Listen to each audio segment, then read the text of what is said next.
brings us up to notes for multiple meetings. And I know, at least for me, this has been a challenge at different times because sometimes you have 5, 6, 7 meetings just to get through an annual. What's the process that each of you use when you have multiple meetings? Do you have one page of notes and you add to it? Do you have a separate page for each meeting day? What do you do?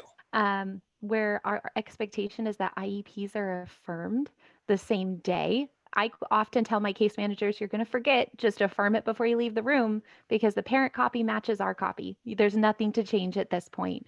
The notes are part of that affirm following IEP meeting. And when we get back together, I always tell my case managers, start a new notes page. But we always do go back when it's a multiple part meeting and we'll reread the notes from the previous meetings to help everybody remind each other of the previous conversation, how far we got, what we agreed and disagreed on, to get everybody back in that mindset. Sometimes our meetings are 30 days, 60 days apart, and it's hard to remember where we stopped and what we said. So we will always reread those notes, but then we start with a new notes page for that session. Crystal, a clarification question. When you reread those notes, are you documenting that in the notes that the previous notes were read, or do you just read them and move? Absolutely. Okay. Absolutely, John. I will have that in the notes as well. Team reread the notes from the previous meeting. Team continues to agree that that is what was previously occurred at the meeting. Parent expressed the following concern based on the notes reading from the previous meeting. There's an opportunity to have parent, after they've reflected for 30 days or 60 days, to say, wait, I said yes, but I didn't mean yes. Or, I've had time to think about it and I'm okay with that. Can we move on? And so all of that can be documented. Sometimes it's a really good conversation starter to talk about where you already were before you start going where you need to go. We are currently working on a set of procedures for multi-part IEPs. The focus of those procedures really is, and like we've said a couple of times throughout this training, is to maintain that narrative of the IEP, so that if somebody picks up, part 3 of the IEP, even though you only went through the last 3 goals, they know exactly what happened throughout the whole process. And so we are going to be releasing a new set of procedures for that. And actually, we did already create a video that will be posted to our SELPA YouTube channel. So check it out, detailing those procedures and with some supports specifically for multi-part IEPs.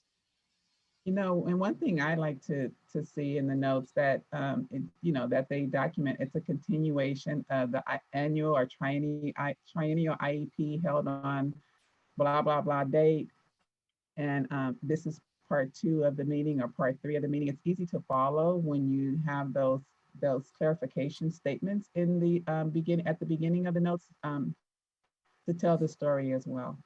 Thank you for adding that, Audrey. That's very, very important. So when we're taking notes at the IEP, are the notes taken later or are they taken at the same time? And the reason I ask that, because I've been in IEPs when I with the case carrier, and she was jotting notes down on a piece of paper, and not sure if those notes were exactly what the conversation was had during the meeting. So does anyone want to jump in and talk about their experience with that? I might take it even a step backwards because sometimes I get into IEP meetings and the notes are already written. And that is a big concern. Sometimes the parent responses have been pre-drafted, and I completely sympathize with our case managers. I've been one myself. It is hard to keep up with the pace of an IEP. So you can have a skeleton. There's a template available, and we're going to talk about that in our training today. But things like parent responses, offer of fate, things that shouldn't be in a draft. But then moving forward, when you're talking about what goes into the notes, it should go immediately into the notes. It shouldn't be taking brief annotations to then after the meeting type it up. Like I mentioned before, the IEP should be affirmed as soon as the meeting's over, and the notes are part of that affirm. So we want the notes to also be able to be read at the end of the meeting so that the parent understands and the whole team is able to give feedback and input based on what was documented in the notes. Quite often, if it's a busy meeting or if you're trying to take the notes yourself while you're facilitating, you miss things, and that's normal. But by reviewing the notes collaboratively as a team, you can say, hey, wait, we talked about this. You forgot to put that in the notes. Can we add that? And so we can really work together to make the notes more compliant if you're able to take them in the meeting and review them when the meeting's over, and also document that you reviewed the notes and if the team agreed to the notes in the meeting. I know we kind of mentioned this a little bit earlier, but are we doing verbatim? Are we summarizing the information? And when we are adding the information, is it subjective or is it objective? I think that's a really good question, Audrey. And I was thinking back when Crystal was talking about, you know, how to document the notes just now in the meeting, or what to document in the notes just now. You know, I keep thinking about how we've talked a little bit about the narrative of the IEP. So it's good to share the narrative of the IEP, but it doesn't need to be like a melodrama.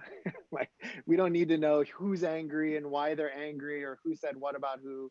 We want to keep it objective, fact-based content. You know, the case carrier suggested this, parent responded this way, parent requested X, case carrier and team discussed and considered this request and responded this way. Input from general education teacher was XYZ, whatever.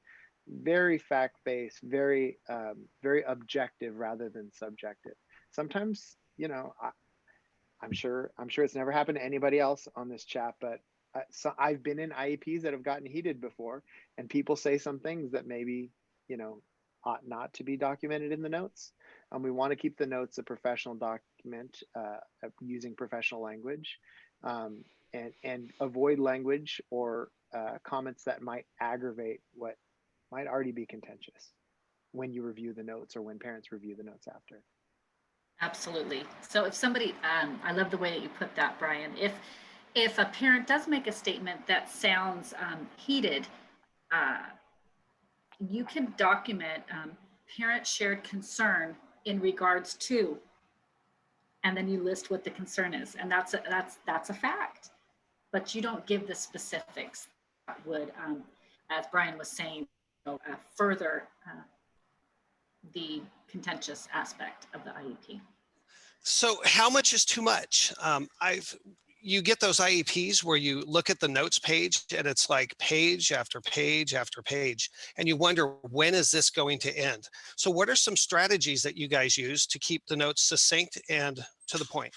I think one of the strategies is, you know, following the collaborative IEP agenda. We do have a notes template that kind of shares information like that should be documented in the notes, and really just making sure that we are documenting participation, parent requests, making sure that we're going through, documenting that we've gone through each one of the pages of the IEP. But again, we don't have to document everything that's said verbatim, but we do need to make sure that, for example, if a parent has a request, that we follow that process that we've mentioned prior, and make sure that we document individuals' participation. And I would say, not to go into specifics, by including information that is already in the actual content pages of the IEP. So for example, you would never want to list out all of the accommodations, or you wouldn't, even for services, the template does state the offer of faith is, and then that's followed by the placement. And then you would, but you would refer them to the services page rather than documenting the entire services. So if it's outlined specifically in the other part, you want to make a reference that it was discussed, but not be specific and relist. I suppose this is one of my flaws, John. You and I have been in meetings together. You know that I write novel-length notes, but I like to think that they are reflective of how quickly the IEP meeting was moving and the important things that were shared. So I guess I also want to make clear, it is okay if your notes are more than a page long. There's not a right length to notes. It's as long as it needs to be to document a summary of the conversation and concerns that were expressed and the responses to each of those. So for some of my notes, I know they've been 3 or 4 pages long, but that was also for a 3 or 4 hour long meeting. So the notes should be aligned with the meeting. If you have a very long meeting, your notes might be a little bit longer. If you end up with longer notes in your meeting, it is okay to stop partway through the meeting and say, hey, my notes are getting a bit long. We've covered a lot of information. Can we take a break here? And let's go over the notes we have so far so that we can summarize up to this point. That way, when you're at the end of the meeting, you're not going over 3 or 4 pages worth of notes. Again, I'm not recommending that, but there are times that happens. It's okay to review the notes, sometimes even after you finish the present levels page. Okay, that was a good conversation about present levels. I did my best to summarize what we discussed here. I read the notes so that I can make sure we're in agreement with what I documented, and then we'll move on to the special factors page. I think that's okay to do too. If you see your notes getting long, pause, give yourself an opportunity to catch up on notes. If you're facilitating and you're the case manager and you're running this meeting, you might need to say, I'm so glad we finished that present levels page. Give me 1 second to make sure I've got all of our conversation documented, the notes, and it's awkward to have everyone stare at you for that minute or two while you type. It's okay to do. It's worth documenting in the notes what needs to be documented, and you may have different strategies to support you in doing that, and those are okay. I want to follow up with what you said, Crystal.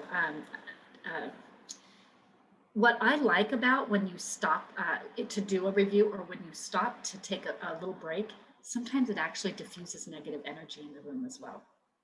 I've often, when I've had to stop and say, okay, let me document that, I find that people relax and they start to have these side conversations, and it actually helps moving forward. So I definitely would try that if you're feeling like it's getting a little stifled in the room.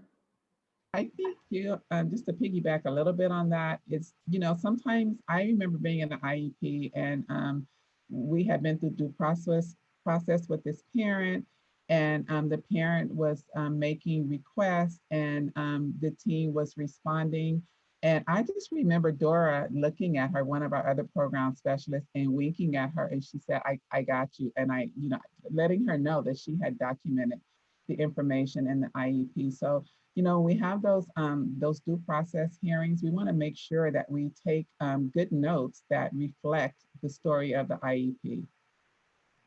Right, and I would, when you think of a continuum, if you will, you're not going to do verbatim, but you're going to take more, because you really want to make sure, especially if we do have to get to the point where a lawyer has to review it, they definitely will want to have more information. So you kind of want to up it a little bit if you think that there would be a due process hearing. So the only thing I'd add in there is the sense of accomplishment. I know John and I have been involved with one particular family where I think it took 5 meetings, 2 or 3 hours a piece to get the annual done. But being able to stop partway through the notes and say, hey, look what we accomplished today, or what we've accomplished so far. We finished this. It gave this sense of like we are moving forward, even though it's taking a long time to get where we're trying to go.